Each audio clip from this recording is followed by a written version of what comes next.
let's attempt to bring in reputational risk management professional Oyekashi Adekoya in on this conversation. Mr. Adekoya, if you had an Hausa name, it would have been just perfect, on Independence I do Anniversary. have one actually. It's called Ndatsu. So Are you for real? Call me Onyekachi Ndatsu Adekoya. Only you, Yoruba, Hausa, Igbo. Well, we're going to talk about that later on. But speak to what's happening right now. We're trying to find out what has worked for us because, the conversation I've heard around has been what's not working. And that's a very easy one to have. But Africa has seen an increase in coup d'etat in recent years. But Nigeria has had successful democratic transitions, at least in the past 23 years thereabout. What do you think has worked, irrespective of the myriad of things that are not working? Okay, I think I'd like to be very pragmatic here. First, we owe this democracy to those who fought very hard during what we call the June 12th debacle and crisis that we had in Nigeria. We are also blessed with a bit of diversity in that we have over 250 ethnic groups. So for you to maintain effective hold of the country, there must be some give and take.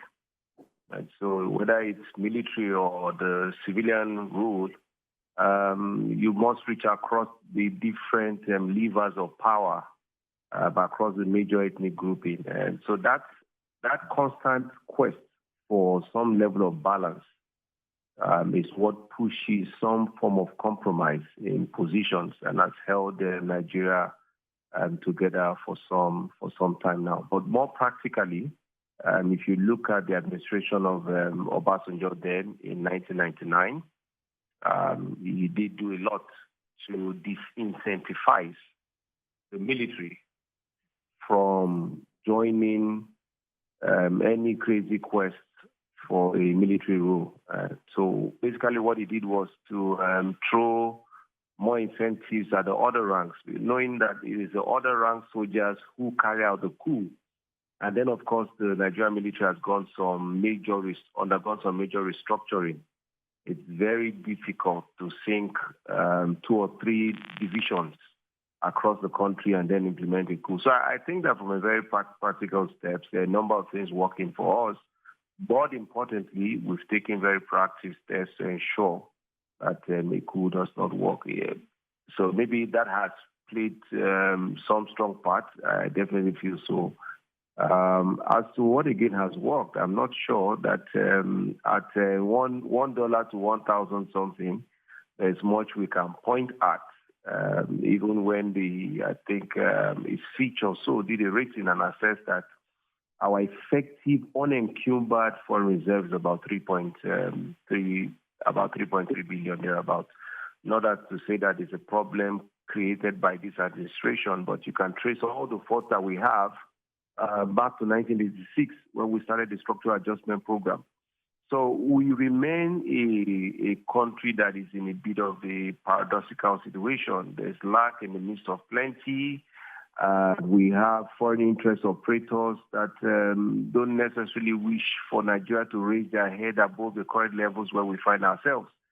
So for any president in Nigeria, it's an uphill climb, battling the centrifugal forces in the country and then battling international interest groups again for some stability. So all right, let me just squeeze one more in because we had difficulties connecting with you since the start of the show. But how significant will you say the echoes of secession are as they are today? Because there seems to be there's a semblance of progress. The military was just talking about an end to sit at home in the southeast region of Nigeria. But how much attention do you think Nigeria should be paying to this development, irrespective of the success you think it's made? No, the question is, you must remember that if you did that, I'm sure you did government in a secondary school. We were taught in social studies also public opinion, what it is and what it is not. It's just generally a set of beliefs held by a few, fostered on the majority. So when you hear the shouts of division, you just look at it. It's a shout of interest, whose interest is at stake. I don't think the people of the Southeast care too much about what's happening in Abuja, as they don't really care about what's happening in their state capitals. And that's the same thing to those in the Northeast or Northwest. All everybody wants is good governance. And so when the politicians in some part of the country fail at providing the dividends of democracy to their people, they can rather very quickly and conveniently point to the center and say, there you go, your problem is in Abuja. And I think that's part of the kind of politics that we play. You know, when we emphasize and, regionalize every simple thing that government should do. So this call of divisions in Nigeria are not strong as we see them. Thankfully, I have some heritage from the Southeast, from the Southwest. I have businesses everywhere in this country, and Nigerians are Nigerians. A hospitable part of us is very strong. It's the politicians who are the noisemakers. Remember, Buhari then said he doesn't like to work with politicians because they are noisemakers. So if you hear that noise coming from a particular part of the country, right, it's just the noise before the settlement. So if you cry the loudest, then you get settled the most. For me, that's the distraction to the real issues. The real issues are the issue of governance and the betterment of the lives of the people of Nigeria. Wherever that comes from, I feel very strongly that the people will appreciate it and focus on the basic aspirations that they have. So much task ahead of the Bola Tinubu administration. We wish him all the best. Onyekachi Adekoya, you added an Hausa name earlier. What did you say it is?